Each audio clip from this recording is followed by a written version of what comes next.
अस्सलाम वालेकुम क्लास। जी बताएं। हाँ, ये कमांड का क्या पूछ रहे थे? देखें, आप इस चीज को इस तरह से समझ सकते हैं कि अगर मैं कोई चीज कमांड लिख कर इंस्ट्रक्शन पास नहीं कर रहा तो फिर दूसरा क्या तरीका है मेरे पास? जीयूआई। तो जीयूआई में मेरे पास एक ही, ज्यादातर जो मोस्टली हमारे पास जो प्रोसीजर होता है वो क्या होता है? Drag and drop mouse use होता है, मोशन यूज होती है। माउस से आप मूव कर रहे होते हैं ना स्क्रीन के ऊपर। अब कोई कमांड लिख नहीं रहे होते, कोई कमांड नहीं लिखते आप। इवन के कीबोर्ड के अगर आप शॉर्टकट्स भी यूज कर रहे होते हैं तो उसमें कोई कमांड नहीं लिखते। ठीक है, तो जहां कहीं आप जब कभी कमांड लाइन से कोई इंस्ट्रक्शन पास कर रहे होते हैं तो वो क्या कहलाती है? Command line. अगर आप जाते हैं, अगर मैं बात करूं कि विंडोज रन के ऊपर भी आप कोई कमांड लिखते हैं तो वो आप कमांड लाइन से ही जा रहे होते हैं, उसमें आपको वो नहीं कर रहे होते, कीबोर्ड का कोई शॉर्टकट या कोई ड्रैग एंड ड्रॉप या माउस की मोशन से यूज नहीं कर रहे होते। ठीक है, तो वो हमारे पास किससे होता है? कमांड लाइन से। ये डिफरेंस होता है हमारे पास कमांड लाइन के ऊपर। ठीक है, बहुत सारे डिफरेंट डिफरेंट एप्लीकेशन है जो सपोर्ट करती हैं हमारे पास। मैंने डिफरेंट एप्लीकेशन सपोर्टेड है जो रनिंग प्रोग्राम में। System call provides consistent access to OS feature. System call में और उसमें क्या फर्क है मैं बताता हूँ आपको। Share information between programs, copy and paste, object linking and embedding. System call basically हमारे पास क्या है?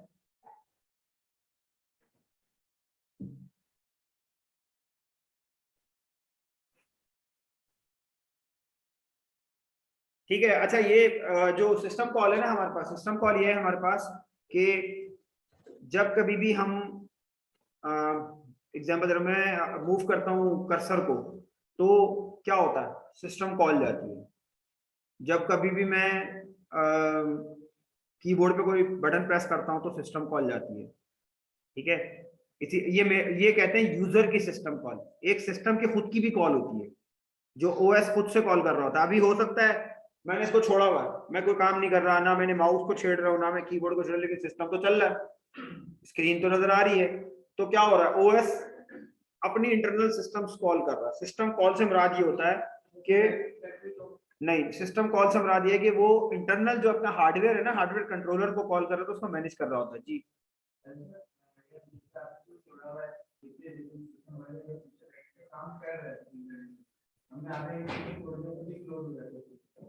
वो तो स्क्रीन सेवर है आपका, वो तो स्क्रीन सेवर है ना आपका।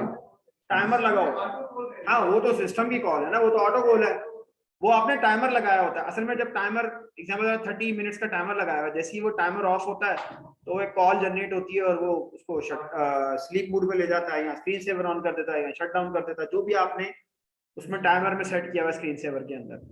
ठीक है, स्क्रीन सेवर से मुराद ये होता है कि वो आपकी बैटरी को सेव करता है, यहाँ पे टाइम को सेव करता है, या आपकी स्क्रीन बंद कर देता है, इसलिए उसको स्क्रीन सेवर कह रहे होते हैं।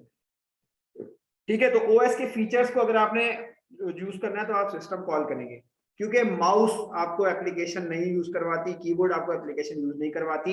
एप्लीकेशन जो होती है ना वो खुद सिस्टम से मांग रही होती है कि मुझे जो है ना माउस का एक्सेस दो और मुझे कीबोर्ड का एक्सेस दो। तो एक बात याद रखिएगा कि आपके पास जो है ना वो सबसे नीचे कौन सी लेयर होती है? हार्डवेयर की। हार्डवेयर के ऊपर कौन सी लेयर होती है? सिस्टम सॉफ्टवेयर की। और ये सिस्टम सॉफ्टवेयर जो होते हैं ये बात कर रहे होते हैं किससे? हार्डवेयर से। और सिस्टम सॉफ्टवेयर के ऊपर कौन सी लेयर होती है? एप्लीकेशन लेयर की। ये एप्लीकेशन लेयर डायरेक्टली बात नहीं करती किससे? हार्डवेयर से। ये किससे बात इंटरेक्ट कर रही होती है? आपके सिस्टम सॉफ्टवेयर से। अच्छा, बहुत से आप बोलेंगे यार ये तो सर बता रहा था एंटीवायरस क्या है। फिर एंटीवायरस वो है जो बेसिकली सिस्टम सॉफ्टवेयर ही है, और ओएस उसको एक्सेस देती है हार्डवेयर लेवल पर, या हार्डवेयर के उन उन एप्लीकेशन तक, या वो सिस्टम कॉल पे वो जो डायरेक्टली वो कॉल कर सकता है। ठीक है, तो उसको भी ओएस ही एक्सेस देती है। असल में जो मेन पावर जो है वो ओएस के पास ही होती है। ओएस फिर उसको फर्दर जो है ना वो आगे एक्सेस देता है। जिस तरह से अगर आपने कभी कभी अगर वर्चुअल मशीन बनाई हो, एक ही सिस्टम के अंदर दो सिस्टम बनाए हो, तो वर्चुअल मशीन में भी यही होता है कि आपको वो जो वर्चुअल मशीन जो है वो भी एक जैसे ऑरिकल का है, वीएम प्लेयर है मेरे पास, ऑरिकल वीएम वर्चुअल बॉक्स। तो ये बेसिकली एक सिस्टम सॉफ्टवेयर है।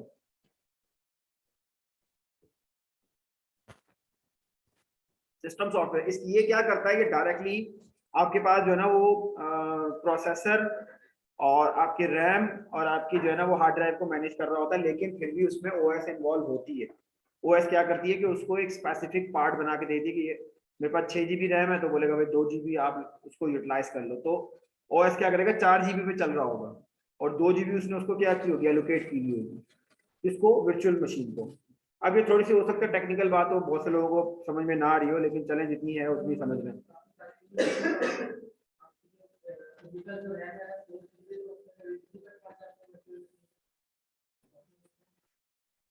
ऐसा तो नहीं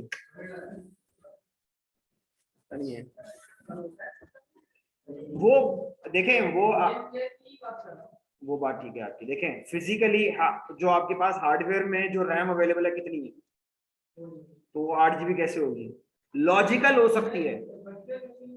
वर्चुअल मशीन में तो वो आपके हार्ड ड्राइव को आप बढ़ा सकते हो ना, वो तो आप हार्ड ड्राइव को यूज करते हो एज अ वर्चुअल मेमोरी, उसको बढ़ा दोगे तो वो तो 8 GB या 16 GB पे चली जाएगी, लेकिन स्पीड थोड़ी आएगी आपके पास। असल जो आपके पास जो रैम है, देखिए वो उसमें फूलिंग टेक्निक्स भी होती हैं कुछ के, वो 4 GB है लेकिन दिखाओ उसको 8 GB रहा है, लेकिन भाई है कहाँ। अगर मैं एक एग्जांपल दे रहा हूँ कि एक गाड़ी में 4 लोग बैठ सकते हैं, वो लोग नहीं इसमें तो मैं 12 बैठा लूंगा।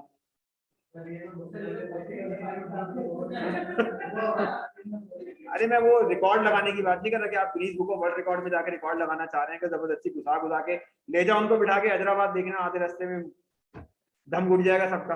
वो भी एक, अगर आप जनरल सिनेरियो की बात करो कि गाड़ी में 4 लोगों के बैठने की जगह है, तो आप उसमें 12 कैसे बिठा सकते हैं, ये वो वाली बात है। फिजिकली अवेलेबल नहीं है जगह।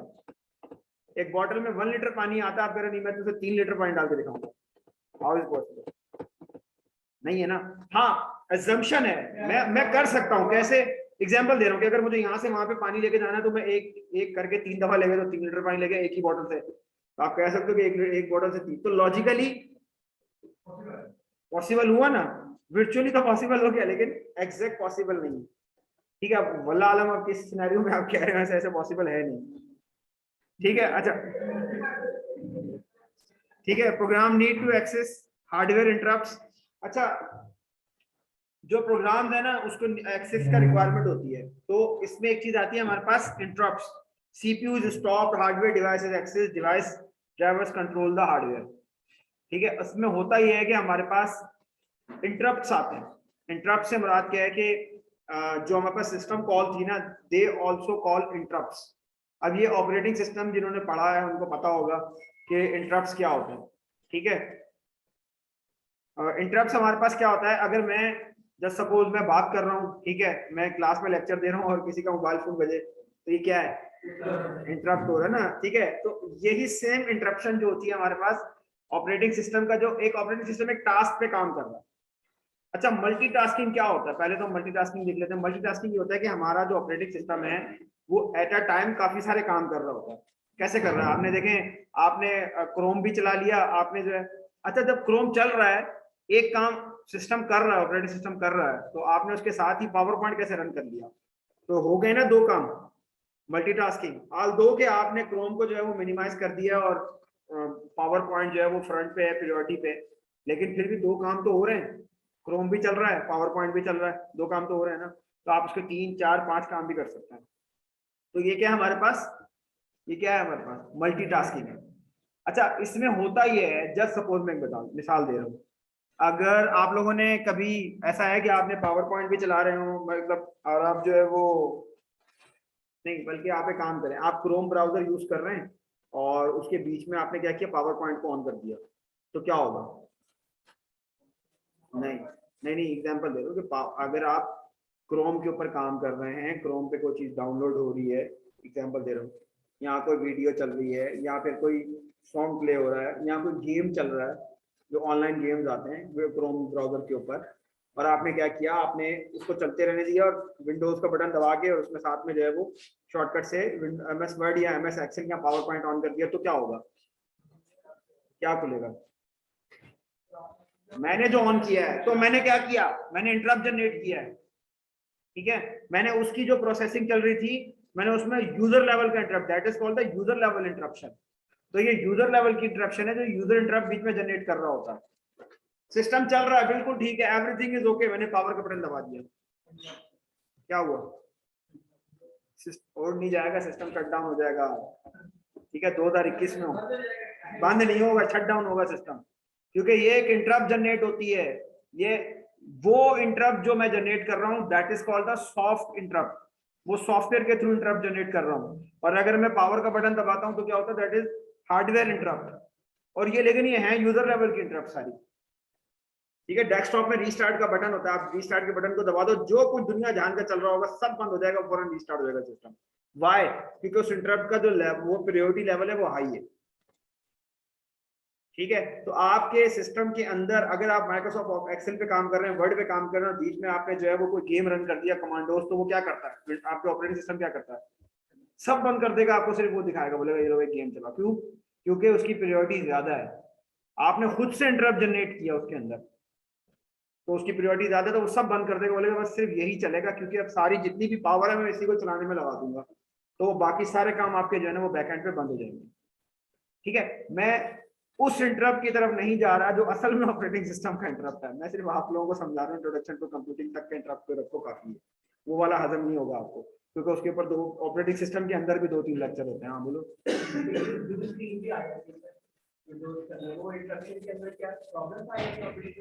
ब्लू स्क्रीन तो एरर होता है, विंडोज में ब्लू स्क्रीन एरर होता है, उसको वो एरर कहते हैं, तो वो एरर है, कोई भी एरर हो सकता है। तो उसकी वजह ये है ना कि वो हो सकता है रैम जवाब देना छोड़ गई हो, चलते चलते हार्डवेयर रुक गया हो, ठीक है, कुछ भी हो सकता है, नॉट रिस्पॉन्डिंग भी हो सकता है। तो अब उसमें ये उसमें होता है कि हार्डवेयर चलते चलते रुक गया, हार्ड ड्राइव चलते चलते रुक गई है, उसमें जहाँ पे डाटा था वो मिल ही नहीं रहा उसको, जैसे लास्ट क्लास में हमने पढ़ा था कि वो डाटा जो है वो बैड सेक्टर में चला गया, तो वो मिल ही नहीं रहा उसको। अब बहुत बड़े बड़े बैड सेक्टर आ गए तो बस गया, विंडोज वहीं पे जो है ना वो स्टक हो जाएगी। तो इस तरह के जितने भी इश्यूज हैं वो सारे ओवरकम किए विंडोज 10 के अंदर। आप देखें कि अगर यही इश्यूज विंडोज एक्सपी में आते थे या विंडोज विस्टा में आते थे, विंडोज 7 में आते थे, तो वो हैंग हो जाती थी। विंडोज 7 हैंग नहीं होती, वो ओवरकम कर लेती है, वो बाईपास कर देती है ऐसे इश्यूज को।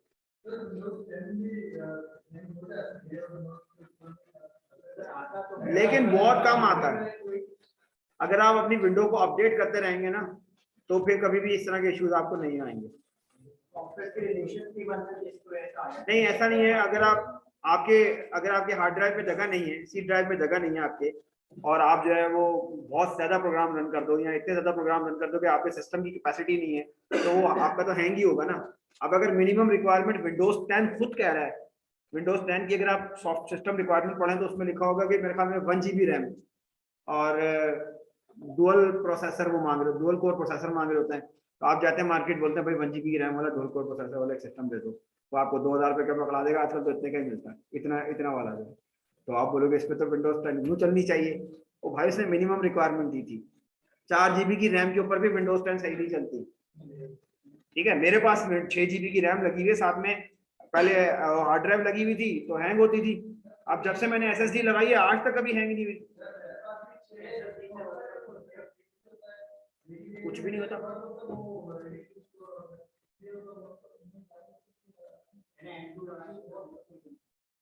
तो M2 लगा लिया तो अब क्यों हैंग होगा, ठीक है। अच्छा खैर, CPU स्टॉप इंटरप्ट से देखें, CPU स्टॉप हो सकता है हार्डवेयर डिवाइस। ये कह रहा है कि एक इंटरप्शन ना अंदर भी चल रहा होता है इंटरनल, कि CPU रुक जाता है। अब ये बड़ी टेक्निकल बात कह रहा है, ये कह रहा है कि ये कह रहा है the mouse uses an interrupt. मैंने जैसे पहले बताया शुरू में कि माउस का इंटरप्ट होता है, many user will move the mouse while waiting for the CPU to finish a task, ठीक है। वो माउस को मूव करते हैं तो माउस मूव नहीं होता, क्यों नहीं होता, क्योंकि वो CPU अपना कोई और टास्क परफॉर्म कर रहा होता है, फिर वो माउस को रीड करता है, ये बता रहा है। Why does moving the mouse do to the current process, ठीक है। तो वो करंट प्रोसेस जब तक कंप्लीट नहीं होता तब तक आपका माउस मूव नहीं होता, ये वो हैंगिंग कंडीशन बता रहा हूँ आपको, ठीक है। फिर क्या कि रॉन्ग ड्राइवर अगर आपने कोई इंस्टॉल किए हुए ना अपने कंप्यूटर के अंदर तो भी ये प्रॉब्लम आ सकता है, ये सेशन नीचे नोट्स में लिखा हुआ है, ठीक है। अच्छा, device driver control the hardware. अब ये कह रहा है कि CPU रुक जाता है, हार्डवेयर एक्सेस करता है, ठीक है। जो डिवाइस कंट्रोलर होता है वो एक्सेस करता है और CPU आपका उस टाइम पे उस कंट्रोल। तो मैं जब भी माउस मूव करता हूँ, ये देखें, अब भले हमें नजर ना आ रहा हो या हम उसको कैप्चर ना कर पा रहे हो, कैच ना कर पा रहे हो, बट ये काम हो रहा है यहाँ पे, ठीक है, ये जब मैं मूव कर रहा हूँ ना इसको, ये कर्सर को, ठीक है, अब हमारे सिस्टम इतने ज्यादा फास्ट हो चुका है, कंप्यूटर इतना ज्यादा फास्ट हो चुका है कि हम इस चीज को कैप्चर नहीं कर सकते। ये काम हो रहा है यहाँ पे, सीपीयू रुकता है, डिवाइस ड्राइवर के पास कंट्रोल जाता है और वापस भी आ जाता है और हमें पता नहीं चलता। क्योंकि अगर मैं इस पे देखें, ये जो इसकी जो मूवमेंट हो रही है ना, इसमें डिवाइस ड्राइवर भी इंस्टॉल है, लेकिन अगर मैं क्लिक कर रहा हूँ तो ये तो इसमें हार्डवेयर से कौन लेकर आया, ये तो सीपीयू रीड करके लेकर, ठीक है। तो ये दोनों चीजें इसमें इन्वॉल्व हैं, ठीक है। Organise storage, long file names, folder can be created and nested, all storage devices work consistently.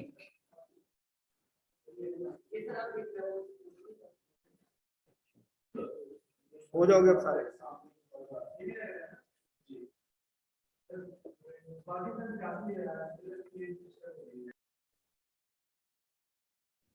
ठीक है, अच्छा नेस्टेड फोल्डर से क्या मुराद है?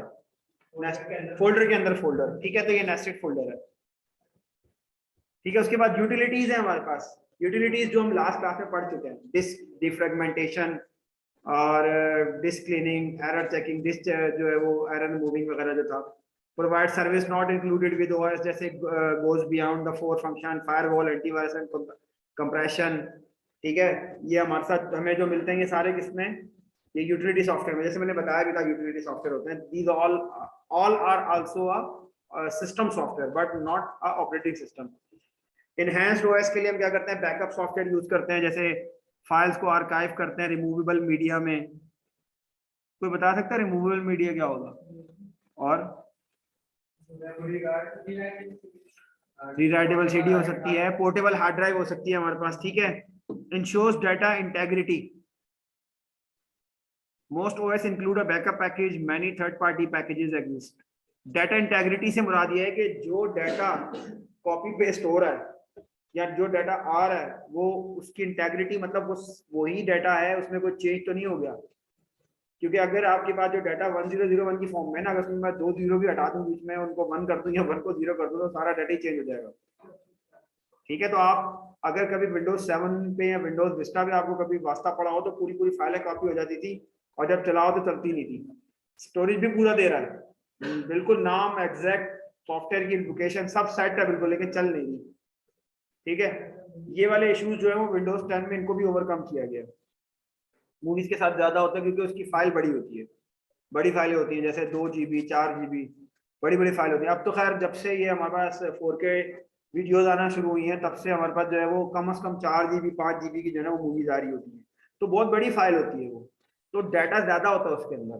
तो वो जितना जब कॉपी हो रहा होता है तो वो, अब कॉपी के दौरान में विंडो एक ही काम तो नहीं कर रही होती कि सिर्फ कॉपी पेस्ट ही कर रही है, मल्टीटास्किंग है, वो और भी काम कर रही होती है। आपको क्या लग रहा था कि कॉपी पेस्ट का मतलब ये है कि वो उस टाइम पे सिर्फ कॉपी पेस्ट ही चल रहा है और कोई काम नहीं हो रहा, ठीक है। बीच में मल्टीटास्किंग है, यानी कि वो सबको टाइम बाय टाइम आंसर कर रही है, यानी कि अगर आप क्रोम ऑन करते हैं तो वो क्रोम को भी टाइम दे रही है, अगर वो ऑपरेटिंग सिस्टम, अगर आप पावर पॉइंट ऑन करते तो पावर पॉइंट को भी टाइम दे रही है, अगर आप वर्ड ऑन करें तो वर्ड को भी टाइम दे रही है, और अगर आपने कॉपी लगाई हुई तो वो पीछे बैकेंड पे कॉपी भी कर रही है। तो वो सबको टाइम स्लाइसिंग में उसने तोड़ा हुआ होता है, ठीक है।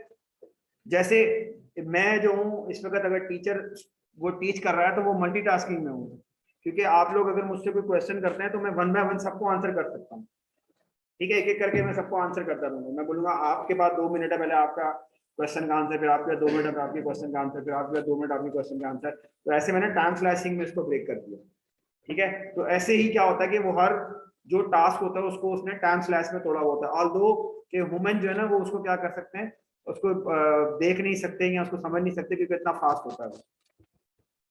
तो ये हमारे पास एक पुराना बैकअप सॉफ्टवेयर की बात कर रहा है। बैकअप यूटिलिटी पहले आती थी विंडोज के अंदर, अभी भी आती है, जो सिस्टम रिस्टोरेशन पॉइंट होता है आपका, जिससे आप पूरी विंडो रिस्टोर कर सकते हैं। ये कभी यूज किया किसी ने? ठीक है।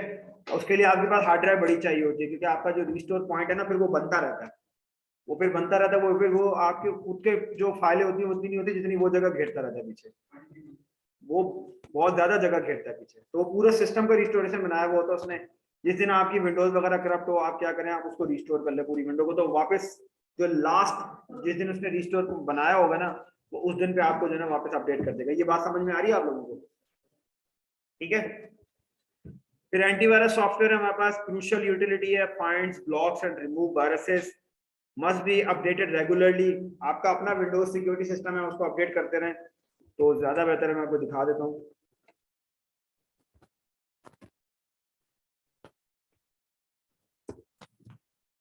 अगर विंडोज, क्योंकि विंडोज 10 के एरा में तो विंडोज 10 में हमारे पास है Windows security, it is also antivirus and it is free provided by Microsoft embedded with window. ठीक है, तो विंडोज के साथ ये फ्री मिलता है आपको। सही है, तो ये आप इसमें इसको अपडेट करते हैं तो ज्यादा बेहतर है। होम तो यही है इसका, इसकी खैर अपडेट यहाँ नहीं होगी, इसकी अपडेट जो है ना वो उसमें आ रही होगी।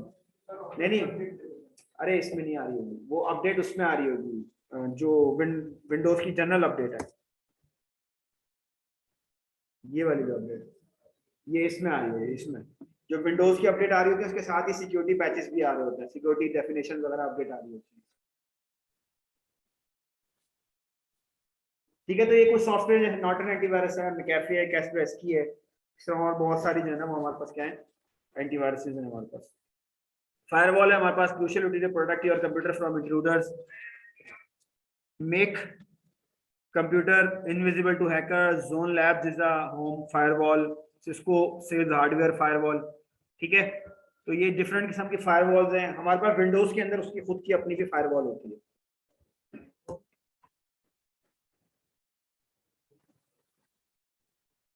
ठीक है, ये विंडोज की हमारे पास अपनी फायरवॉल है। ठीक है, ये असल में इसको सिर्फ इतना समझना जरूरी है कि विंडोज फायरवॉल से मुराद ये कि हम कौन से सिस्टम या सॉफ्टवेयर या अगर हम वेब एक्सेस करते हैं तो जो हमारे पास सिस्टम सॉफ्टवेयर चल रहे हैं, जो सॉफ्टवेयर चल रहे हैं या एप्लीकेशन चल रही हैं या हम वेबसाइट पे जा रहे हैं, तो कौन कौन सा डाटा जो है वो किस किस पोर्ट से या किस आईपी एड्रेसेस से आना चाहिए, नहीं आना चाहिए। फायरवॉल का मतलब क्या है कि हमने वॉल खड़ी कर दी। नहीं, सब हम उसमें कर सकते हैं, जो आना चाहिए और जो जाना चाहिए वो भी। क्योंकि मेरे पास अगर एक वायरस इंस्टॉल है मेरे सिस्टम में, वायरस तो नहीं होता है, ट्रोजन है या रैट है, जो कि रिमोट एक्सेस ट्रोजन होते हैं हमारे पास, या फिर हमारे पास जो है वो बैकडोर्स हैं, या हमारे पास जो है वो रूट किट्स हैं, तो ये सारे जो होते हैं ना ये रिमोट सेशन लेते हैं। तो रिमोट सेशन में ये पता क्या करते हैं, ये आपके सिस्टम में बैठे हुए होते हैं। आप सिस्टम जब ऑन करते हैं और इंटरनेट पे कनेक्ट होते हैं, तो इंटरनेट पे जैसे ही आप कनेक्ट होते हैं तो आपके सिस्टम को, अगर आप डीएचसीपी में है ना, तो कोई भी आईपी असाइन हो जाती है नॉर्मली। जैसे मैं यहाँ पे कनेक्ट हुआ तो मुझे एक आईपी असाइन हो गया। नहीं, विजिबल नहीं हो जाती। वो क्या करते हैं, वो जो रैट होते हैं या वो जो रूट किट्स होते हैं वो क्या करते हैं, वो उस आईपी को का सेशन बनाते हैं अपने सीसी के साथ, कंट्रोल कमांड कंट्रोल सेंटर के साथ। तो वहां से क्या होता है कि वो फिर उसके साथ सेशन बनाते हैं और यहाँ से डाटा वहां भेज रहे होते हैं। तो अगर आपकी फायरवॉल स्ट्रांग नहीं है तो वो क्या करते हैं, अपना सेशन क्रिएट कर लेते हैं। आपको नहीं पता चला, आपको कभी भी नहीं पता चलेगा आपको क्या हो रहा है। ये वायरस होता है, मैं बता रहा हूँ, वायरस नहीं बता रहा, क्योंकि वायरस जो होता है ना वो सिर्फ फाइल के साथ अटैच होता है। वॉर्म जो है वो लोकल एरिया पे मूव होता है। ट्रोजन ट्रोजन हो गए या रैट हो गए, ट्रोजन भी सिस्टम के अंदर ही होता है। जो रैट होते हैं ना वो रिमोट एक्सेस देता है, और जो आपके रूट किट्स हैं और जो आपके बैकडोर्स हैं, ये सब जो होते हैं ना ये आपके रिमोट सेशन दे रहे होते हैं। अगर आपने कभी रिमोट डेस्कटॉप के बारे में सुना हो तो सेम लाइक दैट जो है ना वो क्या कर रहे होते हैं, वो रिमोट सेशन ले रहे होते हैं रिमोटली, यानी कि आपके सिस्टम को कोई और देख रहा है, या मॉनिटर कर रहा है, या कीवर्ड्स देख रहा है, या आपके पासवर्ड देख रहा है, या आपके स्क्रीनशॉट्स ले रहा है, या आपकी फाइल कॉपी कर रहा है। ठीक है, इस तरह से बहुत सारे काम जो है वो ले सकते हैं।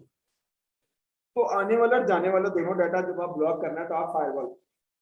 लेकिन मैं जिस सिस्टम में मौजूद हूँ मेरे पास कोई ऐसी चीज है ही नहीं कि जिससे मुझे लगे कि कोई कोई ऐसा डाटा चोरी हो जाएगा जिससे जो है मुझे बहुत ज्यादा नुकसान होने वाला है। कौन से वाले? तो मेरा तो सिंगल यूजर ही है।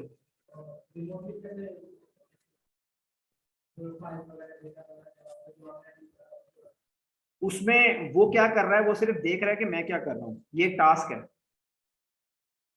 मल्टी यूजर नहीं है। जो सेम काम मैं कर रहा हूँ क्या वो कर सकता है?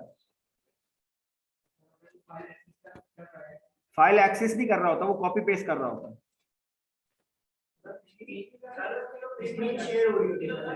स्क्रीन शेयर हो सकती है, आपकी डाटा कॉपी पेस्ट तो मैं कर सकता हूँ। मैं अगर इस लोकल एरिया का पार्ट हूँ तो मैं यहाँ से वहाँ फाइल कॉपी पेस्ट करूंगा तो सिस्टम के पीछे कॉपी पेस्ट करता रहेगा, मैं अपना काम करता रहूंगा। तो यही तो कर रहा है, और इसमें वो सेशन नहीं ले रहा, सेशन मेरे पास ही है। सेशन से मुराद ये है कि पूरी जो एक ऑपरेटिंग सिस्टम है उसका एक सेशन मेरे पास ही है, वो पूरे का पूरा सिस्टम आपको नहीं मिल रहा। इसीलिए वो पूछ रहा था कि अगर किसी ने विंडोज अधूरे पे काम किया तो उसको पता चल जाएगा कि बेसिकली ये जो वर्चुअल सेशन जो क्रिएट होते हैं वो क्या क्या चीज होती है। यहाँ अगर आपने आपके अपनी खुद की एग्जांपल है यार बहुत अच्छी, जो आपने पोर्टल है स्टूडेंट पोर्टल, वो भी आपकी अच्छी एग्जांपल है कि आपको पूरा सेशन मिलता है, सबको एक जैसा मिलता है, उसको नहीं मिलेगा वो सेशन जो मेरे पास है। मैं कुछ करूंगा तो उसको चाहिए ना, वरना मैं अगर ऑपरेटिंग सिस्टम ऑन करके बैठ जाऊं, एग्जांपल दे रहा हूँ, तो रिमोटली वो एक्सेस करेगा मेरे सिस्टम के ऊपर, तो फाइलें साले कॉपी करके ले जाएगा, हो सकता है मेरे सिस्टम में वो एप्लीकेशन भी रन कर दे, तो ये काम तो मैं भी कर सकता हूँ। समझ रहे हो, जो काम मैं कर सकता हूँ वो काम वो भी कर रहा है, यही काम कर रहा है सिर्फ वो। नहीं, दो यूजर नहीं है, दो यूजर नहीं है। ऐसा नहीं है कि मैं क्या नाम है इसका, वो कभी भी मेरे कर्सर को यूज नहीं करेगा, वो सिर्फ देख रहा है कि मैं कर क्या रहा हूँ। एनीडेस्क में नहीं, तो एनीडेस्क में भी तो यही होता है, लेकिन एनीडेस्क में मैं मूव नहीं कर सकता। मैं अगर कर्सर मूव करूंगा तो वो जो जिसने रिमोट एक्सेस लिया हुआ है वो जो है ना वो एक्सेस नहीं कर सकता, वो एक्सेस करेगा मैं एक्सेस करें, एक ही बंदा एक वक्त में एक्सेस कर सकता है ना। या अगर टीम वीवर है, टीम वीवर में क्या होता है, आप कंट्रोल छोड़ देते हो वो कंट्रोल ले लेता है। तो सेम ऐसे ही है, वो हैकर ने अगर मेरे सिस्टम का एक्सेस लिया हुआ तो वो कोई चीज छेड़ेगा नहीं।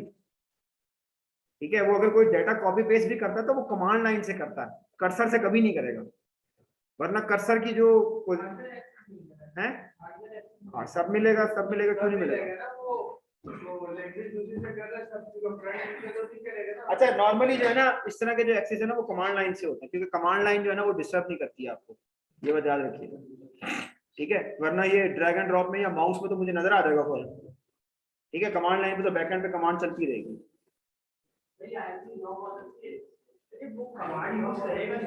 हाँ, आईपी सिक्योरिटी एक आईपी सेक के नाम से है, नया एक आईपी सिक्योरिटी पॉलिसी, उसमें आप आईपी को लॉक कर सकते हैं। लेकिन इसमें जो सिंगल यूजर के अंदर यार बहुत सेटिंग बहुत करनी पड़ती है आपको, पूरा वो आईपी सेट पॉलिसी बनानी पड़ेगी, फिर उसको टेस्ट करना पड़ेगा, फिर आपको आईपीस पता हो, फिर पोर्ट नंबर पता हो। ठीक है, तो मतलब एक होम यूजर के लिए नहीं है ये, होम यूजर के लिए विंडोज खुद ही मैनेज कर देती है सारे काम। ठीक है, ये वहां पे होता है जहां पे आप कस्टमाइज कर रहे होते हैं firewall according to your need. Example है कि अगर कोई, मैं जे डॉट की वेबसाइट चला रहा हूँ, मेरे पास से चल रही है, मेरा सर्वर है, और मैं ये ब्लॉक कर दूं कि मेरे सिस्टम में कोई आए ना, तो मेरी वेबसाइट को कोई एक्सेस ही नहीं कर पाएगा, क्योंकि मैंने तो अलाउ किया हुआ है कि इस फायरवॉल में से लोग आए मेरी वेबसाइट को एक्सेस करें। ठीक है, फिर ये कुछ इसने बताया हमारे पास फायरवॉल्स के बारे में। इंट्रूजन डिटेक्शन है हमारे पास के often part of a firewall package announces attempts to breach security. Snot is a Linux based package. अब ये Snot जो है ना, ये इंट्रूजन डिटेक्शन का जो है ना एक सॉफ्टवेयर है, इसको इधर पढ़ना और इस पे काम करना जो है ना वो मतलब एक अलग ही दुनिया, मतलब बहुत मुश्किल है इस पे काम करना, क्योंकि ये ओपन सोर्स है, फ्री है, तो फ्री चीज जो भी होती है उस पर काम करना बहुत मुश्किल होता है। तो ये है तो सही Snot, मैंने इस पे काम किया है, लेकिन इस पे काम करना बहुत मुश्किल है। ठीक है, ये इंट्रूजन डिटेक्शन सिस्टम होता है। ठीक है, कि इंट्रूडर जो है वो मेरे सिस्टम के अंदर कोई ऐसा बंदा जो कि अनवांटेड एक्सेस ले रहा है, अनऑथराइज एक्सेस ले रहा है, कि जिसको अलाउ नहीं है, लेकिन वो कोशिश कर रहा है कि मेरे सिस्टम के अंदर क्या करे, एक्सेस ले सके। ठीक है, मेरे सिस्टम में क्यों पासवर्ड पुट करेगा, वो सर्वर पे स्नॉट वगैरह सर्वर मशीन पे होते हैं। हाँ, सर्वर मशीन पे, और इसमें टेस्टिंग के लिए आप, इसमें होम पीसी में तो टेस्टिंग के लिए कर सकते हो, इसमें मोस्टली तो आप पोर्ट्स ब्लॉक होती हैं आपकी, ये होम पीसी के अंदर ज्यादातर आपकी पोर्ट्स ब्लॉक होती हैं, और आपके पास तो इतना एक्सेस भी नहीं होता, विंडोज आपको देते ही नहीं है। विंडोज में प्रॉब्लम यह है कि विंडोज जो है ना वो आपको सारे जितने भी ज्यादा राइट्स हैं वो अपने पास रखता है, और वो बहुत सी चीजें जो है ना आपकी अंडर प्रिविलेज नहीं होती, तो आप उसको ओपन करके टेस्ट भी नहीं कर सकते। तो नॉर्मली टेस्टर, डेवलपर या नेटवर्क इंजीनियर वगैरह ये लोग सब जो लिनक्स क्यों यूज करते हैं, क्योंकि इसीलिए क्योंकि उसके अंदर वो रूट एक्सेस लेके वो बहुत सारी टेस्टिंग कर सकते हैं, इसमें नहीं कर सकते, विंडोज में नहीं कर सकते। ठीक है, इंट्रूजन डिटेक्शन में often part of a firewall package announce attempts और नॉट हमारे पास लिनक्स पैकेज है। फिर स्क्रीन सेवर है जो हमारे पास अभी हमने पढ़ा था, crucial utility for command line system, mainly fun of GUI systems. Screen saver decorates idle screen, ये हमारे पास स्क्रीन सेवर वही है जो हमारे पास जब बंद हो जाता है सिस्टम तो क्या होता है कि वो स्क्रीन सेवर हमारे पास चलना शुरू हो जाता है। ठीक है, thank you so much class.